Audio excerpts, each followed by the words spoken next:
ಅಶ್ಲೀಲ ಪದ ಬಳಕೆ ಕೇಸ್ನಲ್ಲಿ ಸಿಟಿ ರವಿಗೆ ಜಾಮೀನು ಸಿಕ್ತು.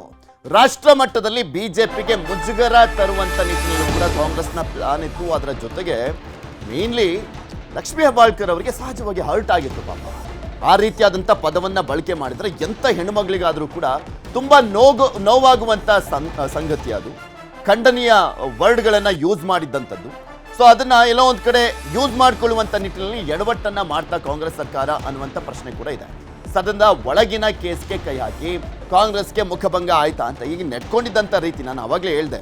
ಸೆಕ್ಷನ್ಸ್ಗಳನ್ನು ಹಾಕಿ ಅದರಲ್ಲಿ ನೆಟ್ಕೊಂಡಿದ್ದಂಥ ರೀತಿ ಆಗಿರ್ಬೋದು, ಹಾಗೆ ಅವರನ್ನ ಬಂಧನ ಮಾಡಿದಂಥ ಪ್ರಕ್ರಿಯೆ ಇರ್ಬೋದು, ಅಥವಾ ಮೆಡಿಕಲ್ ರಿಪೋರ್ಟ್ ಕೊಟ್ಟಿದ್ದಂಥ ವಿಚಾರಕ್ಕೆ ಸಂಬಂಧಪಟ್ಟಂತೆಯೇ ಆಗಿರ್ಬೋದು, ಇದೆಲ್ಲವೂ ಕೂಡ ಮುಖಭಂಗ ಆಗಿದೆ ಕಾಂಗ್ರೆಸ್ ಗೌರ್ಮೆಂಟ್ಗೆ, ನೋ ಡೌಟ್.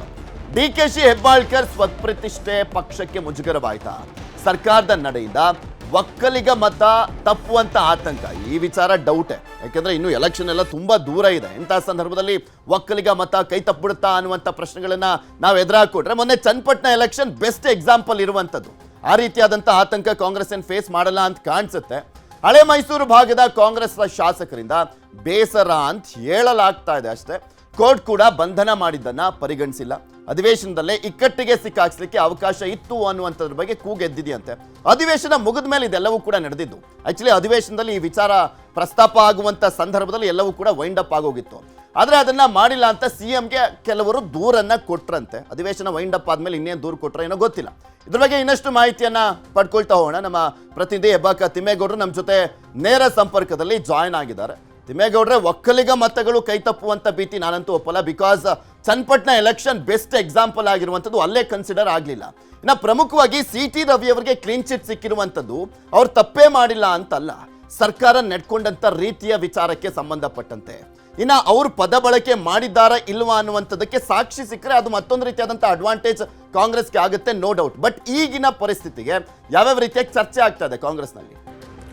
ನೋಡಿ ಪೃಥ್ವಿರಾಜ್, ಒಕ್ಕಲಿಗ ಮತಗಳು ಕೈ ತಪ್ಪುತ್ತೋ ಬಿಡುತ್ತೋ ಅದು ಸೆಕೆಂಡ್ರಿ. ಆದರೆ ಹಳೆ ಮೈಸೂರು ಭಾಗದಲ್ಲಿ ಪ್ರಾಬಲ್ಯ ಸಾಧಿಸಿರ್ತಕ್ಕಂಥ JDSಗೆ ಇದೊಂದು ರೀತಿ ಪ್ರಮುಖ ಅಸ್ತ್ರ ವಿರೋಧ ಪಕ್ಷಗಳಿಗೆ. ಇದು ನೋಡಿ, ಸಿಟಿ ರವರು ಕೂಡ ಒಕ್ಕಲಿಗ ಸಮುದಾಯದವರು.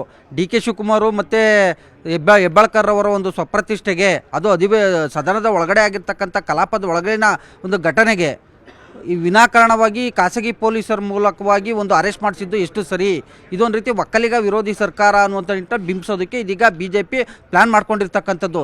ಸೊ ಹೀಗಾಗಿ ಸಿಟಿ ರವಿರವರ ಬೆನ್ನಿಗೆ ನಿಂತಿರ್ತಕ್ಕಂಥ ರಾಜ್ಯ ಒಕ್ಕಲಿಗ BJP ನಾಯಕರು ಕೂಡ ಈ ಏನು ಕಾಂಗ್ರೆಸ್ ಸರ್ಕಾರದ ವಿರುದ್ಧ ಹರಿಯಾಯ್ತಾ ಇರ್ತಕ್ಕಂಥದ್ದು.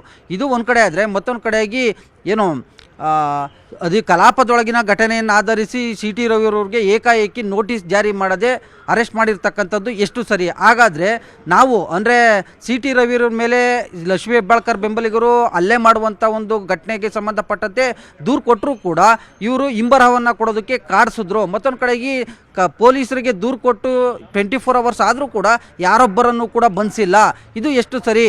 ಯಾಕಂತ ಹೇಳಿದ್ರೆ ಸುವರ್ಣಸೌಧ ಅಂದರೆ ಅದೊಂದು ರೀತಿ ಶಾಸಕರಿಗೆ ಭದ್ರತೆ ಇರ್ತಕ್ಕಂಥ ಒಂದು ಸುವರ್ಣಸೌಧ ಅಂದರೆ ಶಾಸಕರಿಗೆ ಅಲ್ಲಿ ಭದ್ರತೆ ಇರಬೇಕಾಯಿತು.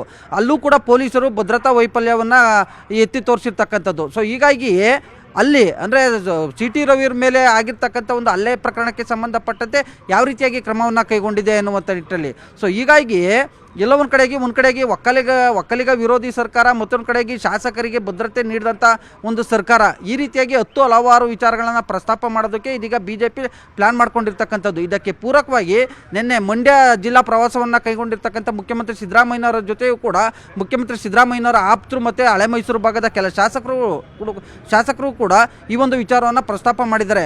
ಕಲಾಪದೊಳಗಿನ ಘಟನೆಯನ್ನು ನಾವು ಸಭಾಪತಿಯವರಿಗೆ ಬಿಡಬೇಕಾಗಿತ್ತು, ಸಭಾಪತಿಯವರೇ ತನಿಖೆಯನ್ನು ಮಾಡಿಸ್ತಾ ಇದ್ರು. ಯಾಕಂತ ಹೇಳಿದ್ರೆ ಸಭಾಪತಿಯವರು ಈಗಾಗಲೇ ಏನು ಸಿಟಿ ರವಿಯವರಿಗೆ ನೋಟಿಸ್ ಕೊಡೋದಕ್ಕೂ ಕೂಡ ಸಿದ್ಧತೆಯನ್ನು ಮಾಡ್ಕೊಂಡಿದ್ರು. ಆದರೆ ಖಾಸಗಿ ಪೊಲೀಸರು ಸುವರ್ಣಸೌಧಕ್ಕೆ ಎಂಟ್ರಿಯಾಗಿ ಏಕಾಏಕಿಗೆ ಅರೆಸ್ಟ್ ಮಾಡಿದ್ದು ಎಲ್ಲೋ ಒಂದು ಕಡೆಯಾಗಿ ಅದು ವಿಪಕ್ಷಗಳಿಗೆ ಒಂದು ರೀತಿ ಪ್ರಮುಖ ಬ್ರಹ್ಮಾಸ್ತ್ರವನ್ನಾಗಿ ಸಿಕ್ಕಂತಾಗಿರ್ತಕ್ಕಂಥದ್ದು. ಹೀಗಾಗಿ ಈಗಾಗಲೇ JDS ಹಳೆ ಮೈಸೂರು ಭಾಗದಲ್ಲಿ ಒಂದಷ್ಟು ಕುಗ್ಗಿ ಹೋಗಿರ್ತಕ್ಕಂಥದ್ದು. ಇಂಥ ಸಂದರ್ಭದಲ್ಲಿ ಅವ್ರಿಗೆ ಒಂದಷ್ಟು ಚೇತರಿಕೆ ಆಗುವಂಥ ನಿಟ್ಟಲ್ಲಿ ಒಂದು ರೀತಿ ನಾವೇ ಒಂದು ಕೈಗೆ ಅಸ್ತ್ರ ಕೊಟ್ಟಂತಾಗಿರ್ತಕ್ಕಂಥದ್ದು. ಹೀಗಾಗಿ ಕೇವಲ ಒಂದಿಬ್ಬರ ಒಂದು ಪ್ರತಿಷ್ಠೆಗೆ ಪಕ್ಷ ಬಲಿಯಾಗೋದು ಬೇಡ. ಹೀಗಾಗಿ ಎಚ್ಚರಿಕೆಯನ್ನು ವಹಿಸಬೇಕು. ಮುಂದಿನ ದಿನಗಳಲ್ಲಿ ಇಂಥ ಒಂದು ವಿಚಾರಗಳು ಬಂದಂಥ ಸಂದರ್ಭದಲ್ಲಿ ಜಾಣ ನಡೆಯನ್ನು ಇಡಬೇಕು, ಎಚ್ಚರಿಕೆಯನ್ನು ವಹಿಸಬೇಕು ಅನ್ನುವಂಥ ನಿಟ್ಟಿನಲ್ಲಿ ಈಗ CM ಸಿದ್ದರಾಮಯ್ಯನವರ ಜೊತೆ ಒಂದು ಅಳಲನ್ನು ತೋಡ್ಕೊಂಡಿರ್ತಕ್ಕಂಥದ್ದು. ಯಾಕಂತ ಹೇಳಿದ್ರೆ ಶೀಘ್ರದಲ್ಲೇ ಅಂದ್ರೆ ಬಸವರಾಜ ಹೊರಟ್ಟಿ ಅವರು ಎಲ್ಲಿ ನೋಟಿಸ್ ಕೊಡ್ಲಿಕ್ಕೆ ಎಲ್ಲಿ ರೆಡಿ ಆಗಿದ್ರು ತಿಮ್ಮೇಗೌಡ್ರೆ, ಆಲ್ರೆಡಿ ರೂಲಿಂಗ್ ಕೊಟ್ಬಿಟ್ಟು ಅನಿರ್ದಿಷ್ಟ ಅವಧಿಗೆ ಸದನವನ್ನ ಕೂಡ ಮುಂದೂಡಾಗಿತ್ತು. ನೋಡೋಣ ಏನೇನಾಗುತ್ತೆ ಅಂತ. ಧನ್ಯವಾದ ನಿಮ್ಮೆಲ್ಲ ಮಾಹಿತಿಗಾಗಿ.